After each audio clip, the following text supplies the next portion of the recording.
In this video, I'm going to walk you through our new Photoshop action collection called Carte Du Jour.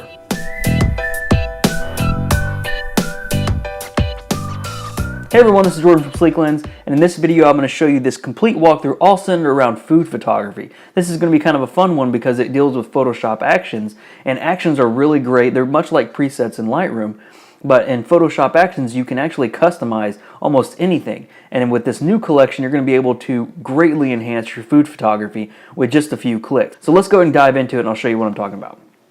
So we have this photo right here, and I kind of want to bump it up a little bit and make it a little more punchy because as you can see it's kind of flat.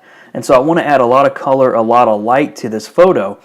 So the one thing I need to do is first install the Photoshop actions. A lot of people think the actions that you install are really difficult to do, but they're really not. Once you purchase and download the Photoshop actions from Sleeklens, you're going to unzip it and you're going to get a ATN file. As you can see right here, we have an ATN file. Let me also mention that you also get a recipe list that comes with your Photoshop actions here. So you can see we have a before and after showing everything that has done to these particular photos. So that's one thing that you can pay attention to and kind of look over and kind of get an idea for the types of edits that you might want to do. But you're going to get this ATN file, and that is the complete list of the Photoshop actions that are included with this collection. So to actually install those, you're going to open up your Actions panel here in Photoshop. If you don't see your Actions panel, you can go to Window and then click Actions here, and that will open it up. Now you just click on this little menu button up in the top right of the Actions panel. Click that and say Load Actions. And here you're just going to navigate to the unzipped file and choose the ATN file. And once you do that, click Open.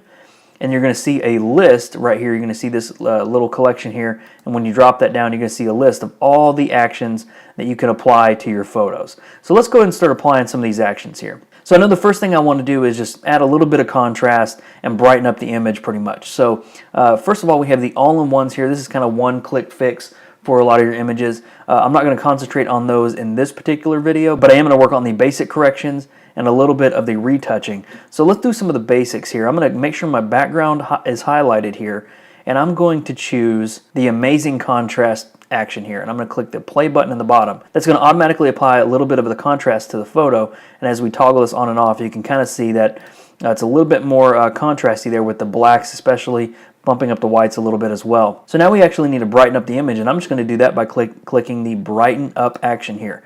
Make sure my background is selected, click on the Brighten Up, and then click the play button. And you can see it automatically brightens up this area here, which is really, really nice. I really like that. And as I'm looking at this photo, to me it looks a little bit cool. It looks like kind of a cooler photo. What I want to do is warm that up. So I'm going to click Warm Temperature, and I'm going to make sure my background layer is selected and click the play button there. And it just adds a subtle warmth to the photo. If we toggle that off, turn it back on, you can see that it kind of gives a little bit of a warmth area to the photo, and I really like that, how it turned out there.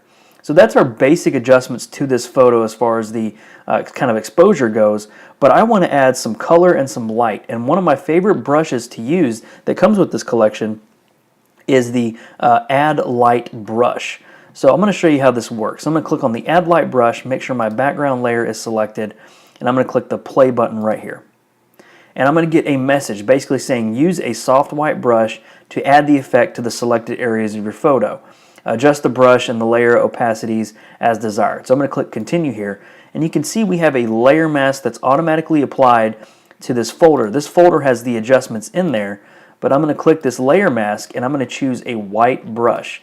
It's important when you're doing lighting like this not to have a really hard brush. So what I mean by that is up here in the top left of your Photoshop window, you have an area where you can choose the size of the brush and the hardness of the brush. Make sure your hardness is closer to the 0. We can always adjust the size later, but make sure your hardness is down to around 0 because that creates a really nice feather and an easy transition between the lighting effect and your photo. So I'm going to go over here and I'm going to click on the layer mask, and I'm just going to make my brush fairly large, as you can see right here, and I'm just going to paint. So I'm going to click once on some of these areas here so you can see what it does. So I'm going to click on this little potpourri area over here, and you can see it kind of brightens it up a little bit. Same with the fruit in the front. Maybe decrease the size and kind of paint over this area where the punch bowl is. Same with the drink. And all I'm doing is just kind of painting over, clicking and drawing over parts of the image that I want to brighten up. So just like that. If it is too much, I can always take the opacity down. It's already at 50. If I were to bump it up, you can see it's a little intense.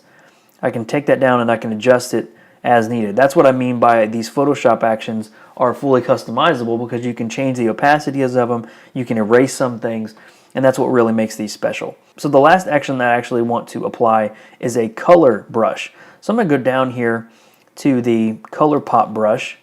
I'm going to make sure my background layer is selected again, and I'm going to click the play.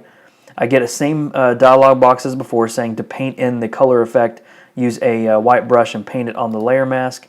So I'm going to do the same thing I did basically to the add light brush. Make sure I have a white brush feathered, and then I just paint around where I want it to be a little bit more colorful. So just like that. Just painting on little areas. I do want the grass to be kind of colorful as well, so I'm going to do that as well. Just paint over the grass. Big strokes here, just like that. And that's about it. I kind of like the way this looks. So there we go. So this would be a pretty nice after photo. Let's check out the before here. So I'm going to toggle all of this off. And you can kind of see where we started. It was kind of a dull, dark photo, not a lot of color. But we added that in with a couple light brushes and a couple overall adjustments, and it just looks really great. So if you want to learn more about this Carte Du Jour collection from Sleeklens, head on over to sleeklens.com, and you get a lot more information there, a lot more before and afters. But hope you enjoyed this quick video on the complete walkthrough, and I'll see you in the next video.